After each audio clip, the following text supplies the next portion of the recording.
Thank you. Now we'll have a rebuttal from each of the candidates using the balance of their time. Mr. Hartman, you have 6 minutes.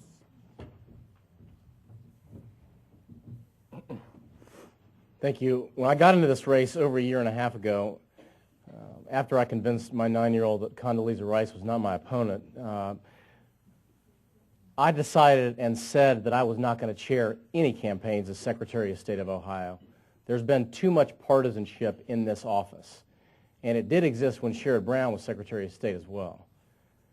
And I've been true to that commitment. I have not allowed any candidates running for president help me raise any money in this election, and my opponent can't say that. Independence is key, and it's key to restoring voters' trust in this system that we have. I've also got a bit of an issue with my opponent and some of her supporters in perpetuating this myth that the 2004 presidential election was perhaps stolen. That's nonsense and not true. Ken Blackwell was too partisan, and I've said that. I said Ken Blackwell made a mistake when he chaired the Bush campaign. I've also said I'm not going to do that. I'm not going to chair campaigns for any candidates, president or otherwise. And I've been true to that by not taking any assistance from any of the candidates running for president right now who are all over Ohio. Independence is key that it exists in the next Secretary of State. And I think if you look at the way I've run my campaign, I've been true to that. I'm running for a statewide office, and I bring a different perspective to Columbus. My opponent worked in the Secretary of State's office under Sherrod Brown in a partisan office and was in elections law, representing primarily one side of the political spectrum in political fights. I come from the private sector. I haven't been in Columbus. That experience is translated to me having management skills that we need in Columbus. When we elect statewide leaders, we are electing people to run our government. Wouldn't it be refreshing for a change to elect people who've got management experience to do that job? The private sector experience I have has given me a different perspective. I've run the Clerk of Court's office in Hamilton County and brought a new perspective there. We've given benefits to the taxpayers, and we've treated people in a fair, even-handed way and provided added benefits to those taxpayers. So the issues of this campaign and the way I've run this race are independence, removing partisanship from the role of Secretary of State's office, critically important, needs to be done to reassure voters' confidence in our system. I've talked about a lot of the steps that I'm going to take to reassure the voters that we've got good systems in place to make sure every vote is counted, to encourage the right to vote. And those issues give me an advantage. The management experience that I've got gives me an advantage over my opponent. She's never run a large organization. And I am all for the social health of Ohio improving. However, the fact that Jennifer Brunner proposes to make the social health index in the Secretary of State's office points out the fact that she does not have the management experience to do this job. When you're a manager and run a large office, job number one is to stay laser focused on the main mission of that office, elections and making sure Ohio is the easiest state to incorporate in. As Secretary of State, I will stay laser focused to make sure our elections are managed appropriately and also that our business services division gets the attention that it needs that's been lacking. And I think those two issues give me an advantage in this race. And I will now sit down. I look forward to taking your questions.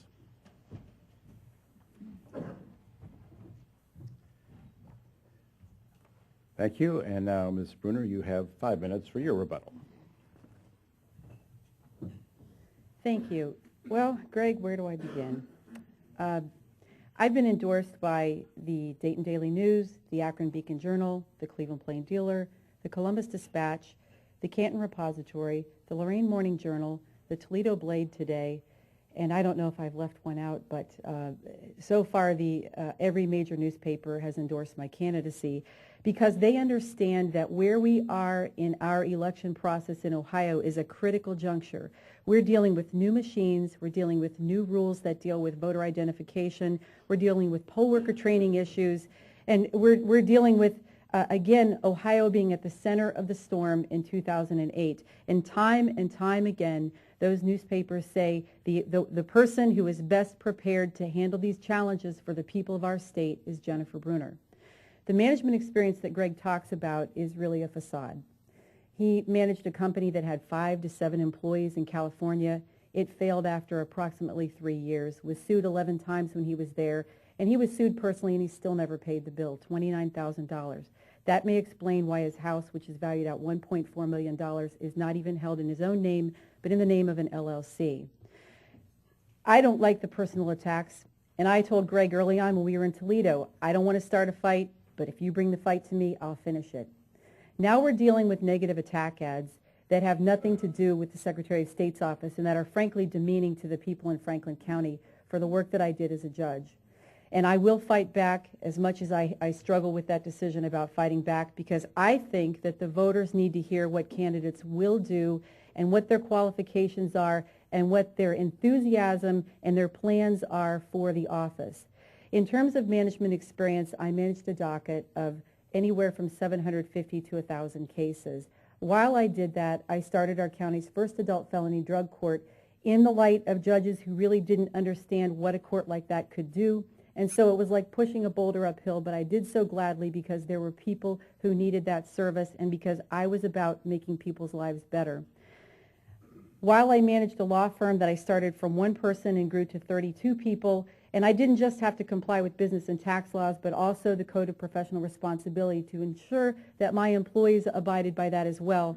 I raised 3 children with my husband, and also we cared for 3 foster children. If that isn't management experience, Greg, I don't know what is.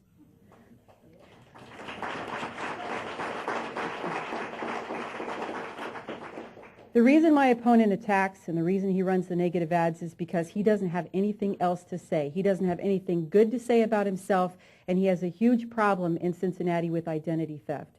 He, like Ken Blackwell, exposed thousands of people's Social Security numbers to open view on the internet, and in fact, an identity theft crime ring used his website and stole nearly $500,000 from people in Ohio. That is not something I think he can be proud of, and the way he's running his campaign is not a way that I believe he can be proud of. I would prefer to talk about the issues, and I will tell you that any Secretary of State who doesn't look at something like a social health index, where we look at what are the statistics for people and their daily lives in our state, such as teenage pregnancy, suicide rates, access to health care, access to mental health, recidivism from prison, drunk driving. These are the things that affect the quality of our lives living in our communities. We have economic indexes, but how do we define what is a community that is stable, what is a community that is thriving, or what is a community that is in crisis? And all the Secretary of State needs to do is to work with other state agencies, collaborate, work with the census data, which she would already be working with reapportionment and redistricting, collect the information as the repository of state records, and make it known to the governor and to the legislature so that we as citizens can hold them accountable for their budget making and policy decisions, and so that we as citizens can say to prospective employers, look at the quality of our workforce. Look at the good, honest, hardworking, committed people in the state of Ohio. You want to bring new and better jobs here. The Secretary of State is the gateway of that and should be the cheerleader and should be giving that information to the rest of the state so that we can start to make improvements for the people in our state. I grew up here in Ohio, born here, public school here, state university, raised my children here. I love my state, and I know that we have the best people in the nation, and that every issue you talk about in this country, you talk about here in Ohio. I will work day and night for you to restore your trust to elections so that when you are dealing with the presidential election in 2008, perhaps no one will know my name like Ken Blackwell or Katherine Harris, because the Secretary of State is doing her job. Thank you.